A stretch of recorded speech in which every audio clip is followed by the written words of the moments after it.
Hello everyone, welcome back to another episode of Conversations with Yoders Farm. I'm Eldon and Lowell is here today for this podcast. Lowell, welcome to the podcast. Thank you, Eldon.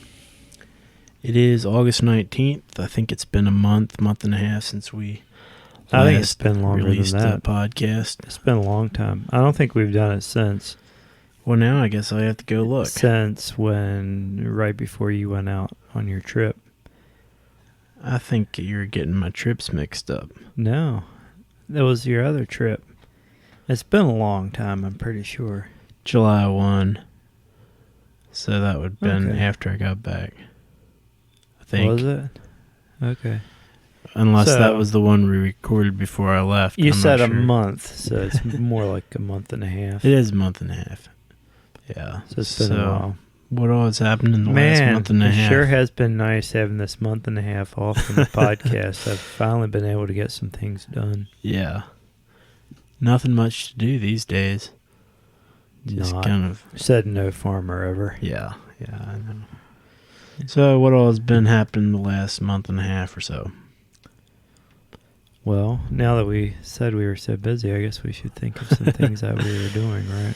Let's see. There was a bunch of blueberry stuff. Yeah, we bring blueberries in, resell them, we buy them wholesale from New Jersey, resell them through our farm store. So we did that through the first week or two of July. Something like that. And we got all our orders taken care of and got that crossed off the list for the year. Yep. So that was good. Sweet corn came and went sometime. Had we picked any? I don't think we were a little later on sweet corn this year than typically. And we kind are. of had two blocks of sweet corn. That's right. We had a later planting, and we wrapped that up a couple weeks ago. Yeah. So that was well received. The sweet corn, kind of did okay this year. I wouldn't have. We didn't set the world on fire with it. As far as we had stand problems, it was cool and wet in the spring. We could just say that we left room for growth next year. Okay, that works. No. Actually, that later plot did fairly well, which is interesting because that was not on plastic, and there are benefits and negative effects. non-benefits to having it on plastic. Yeah.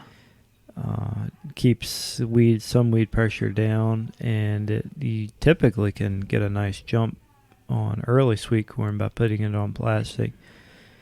But this year that didn't seem to quite work out that way. And then when you go to lift that plastic, because we usually follow sweet corn, which follows pumpkins, which follows strawberries, and so after sweet corn comes strawberries. So we have to lift the plastic beds, and sweet corn plastic is just a pain to lift. Because of the different root system and yeah, there's a stalk. You're mowing it off in July usually, and there's just more weed pressure. Sure. And so forth. So we always dread the sweet corn plastic. Yeah.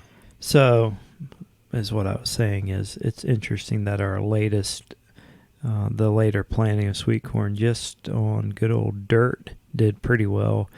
So we're thinking maybe next year to really cut back on what we do on plastic to avoid the aggravation of lifting plastic. If you could plant it with a corn planter yet, Yeah, you can. that might make your life even simpler.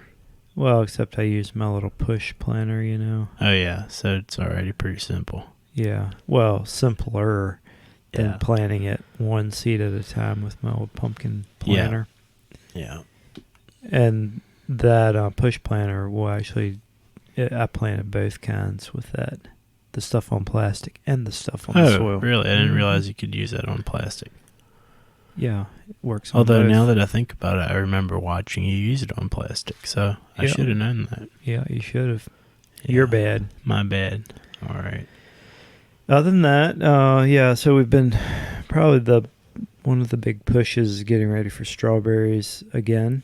And so we have all the old plastic lifted up that sweet corn plastic that I mentioned, and then some plastic which had strawberries on this year.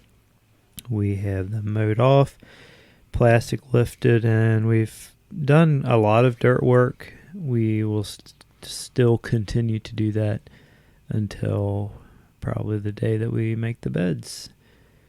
Did your load of, what did you call it, gypsum come today? It did, actually. Okay. It is now down there, and yeah, it's interesting stuff. So Campbell County has problems.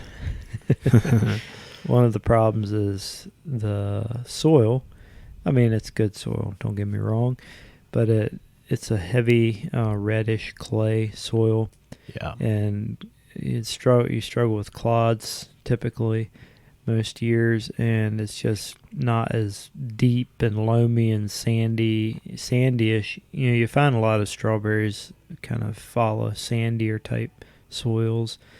It's easier to make a really nice, pretty straight bed on sandy soils, and I guess, I don't know, they just typically follow sandier soils anyway. So we were told that this product called gypsum can actually help, loosen the soil. I think the word was flocculate the soil. Have no idea. That sounds like a dangerous term to be. Yeah, but anyway, it's supposed to, if we apply this for a few years, it really helps our soil improve, maybe be less cloddy and more easily, we'll be able to more easily make the beds and so forth. So that's what we're hoping. So yeah, we got a load out of, came from Richmond. It's blended for soil. It's commonly used in like peanuts, I think. Okay. Because they're, working with pretty deep tillage on peanuts. So we've never tried it before. Thought we would try some. Yeah. Very so good. Now that we have it here, we need more dry weather to get it on our strawberry land, because as you may or may not have noticed, it's been raining a lot. Yeah, sure enough. So you're hoping to get beds made the next couple of weeks, and then... we're really getting kind of tight on time because, on beds and then on plants too. So that brings us to that. Been some delays getting some of the varieties out of Canada, and we grow some tips here, the little strawberry tips. We root them down, and in fact we started some yesterday.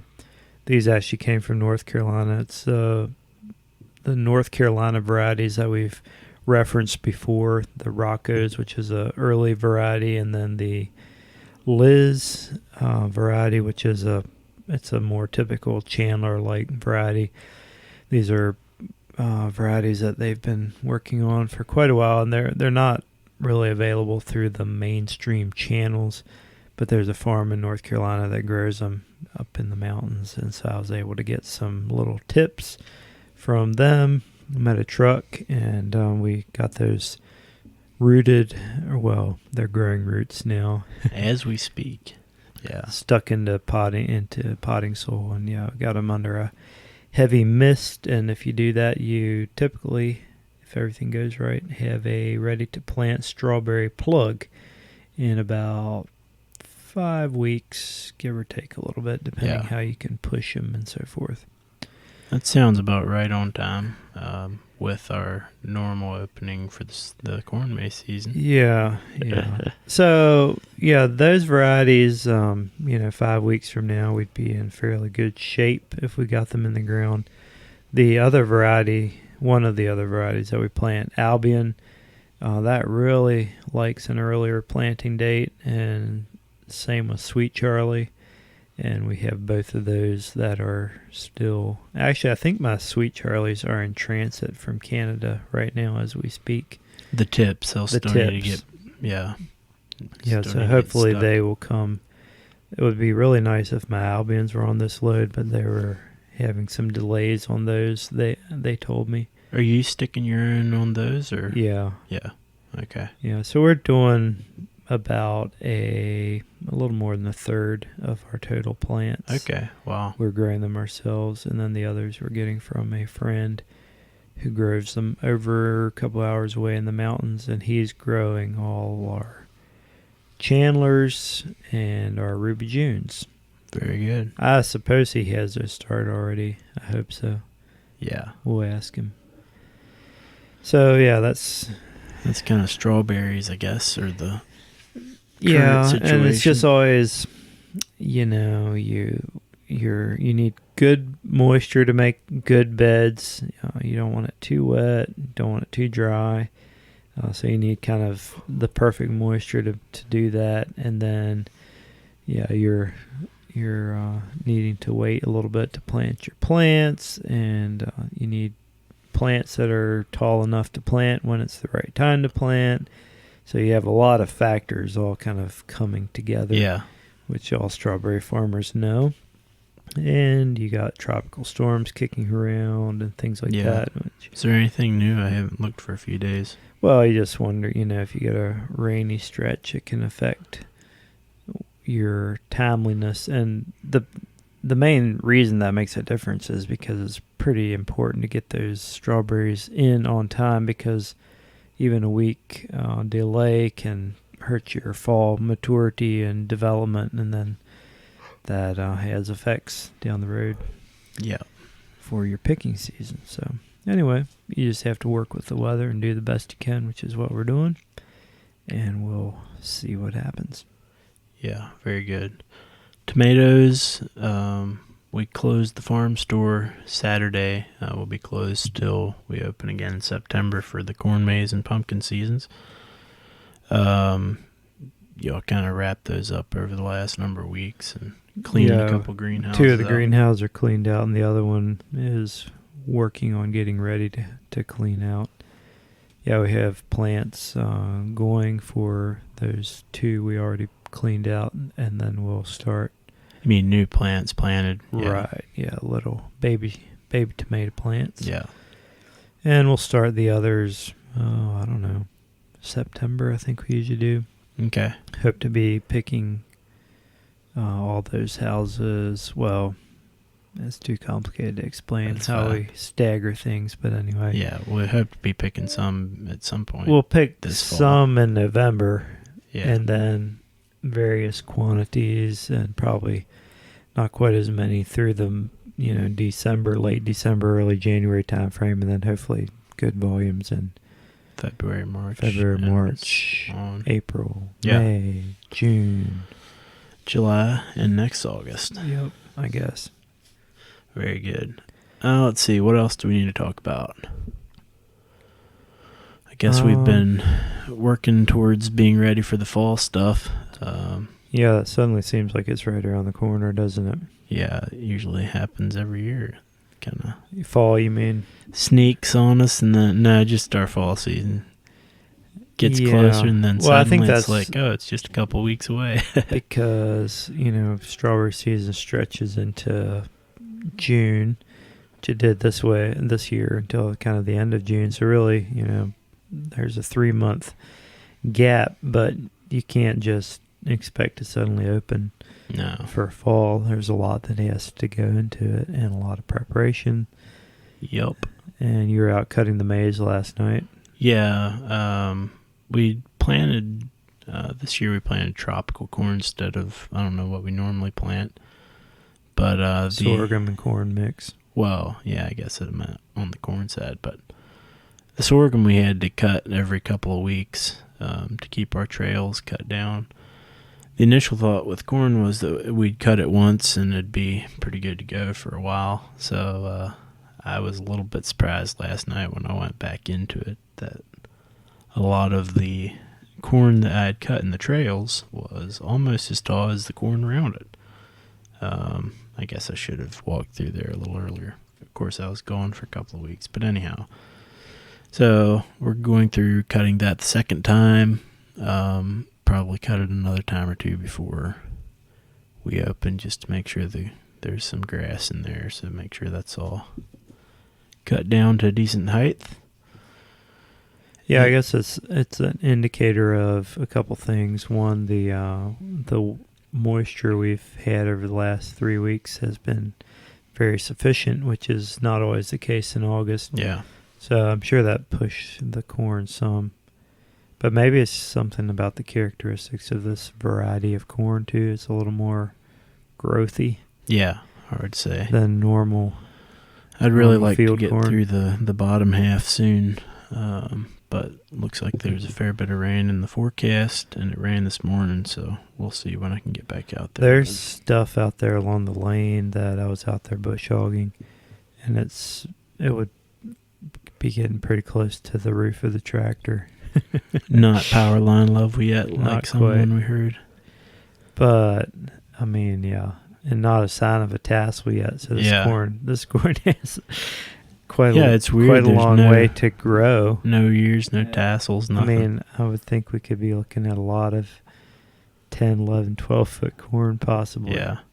Which is cool. We have never had corn that tall.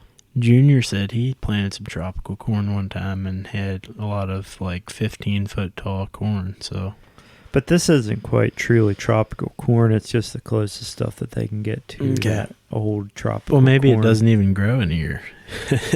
No, it does, because I saw some videos. See, it's a South American corn. Okay.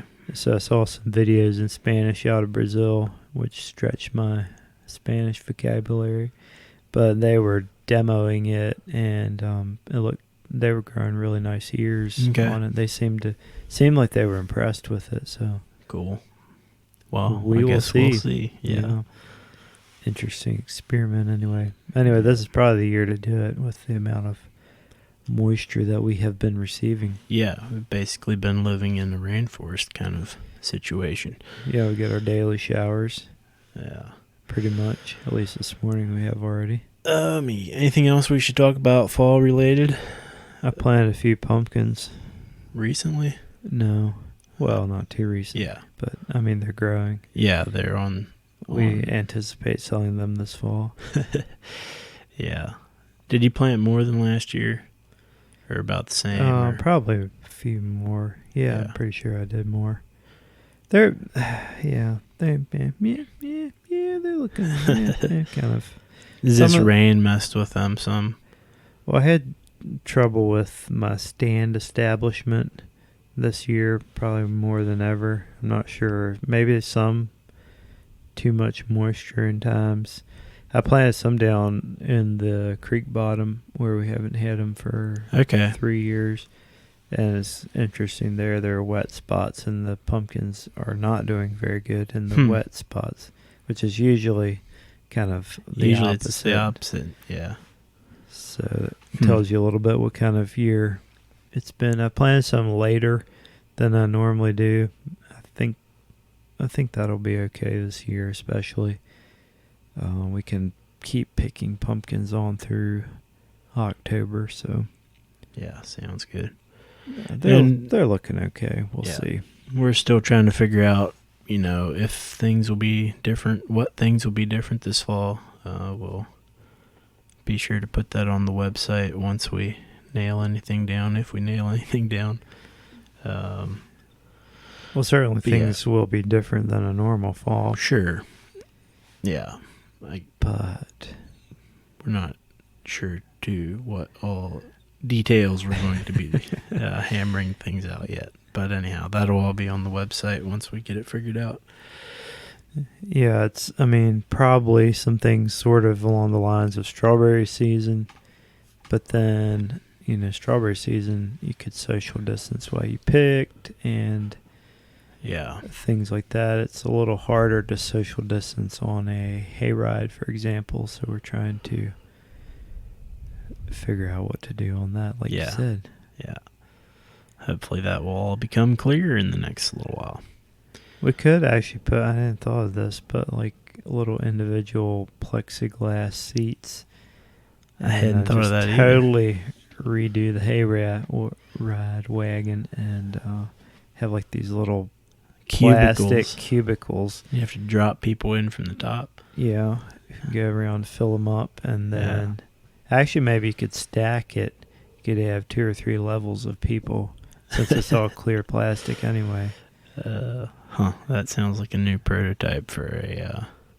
we probably have a big demand for them this fall, and then Yeah. demand would slack off, hopefully. Hopefully, yeah. Well, we will save any more fall stuff for our next podcast. We need to have something to talk about. Okay. I'm sure nothing's going to happen in the next couple of weeks. Are you still planning to do funnel cakes? We'll just have to see how all that plays out. Okay. I guess And I should. we're not going to tell them about the design of the corn maze. We'll make them wait till next. Yeah, we'll talk next about time that. on that. Yeah, we'll talk about that. Well, that next time. sounds good. All right. I've been doing some bee work, but other than that, we yeah. pulled honey. We didn't talk about that. Man, so much going on. I know. We should record more often. It was, I think, harder work than I thought it would be. Pulling the honey. Pulling the honey. Yeah. Extracting it and so forth. It's pretty time consuming, and yeah.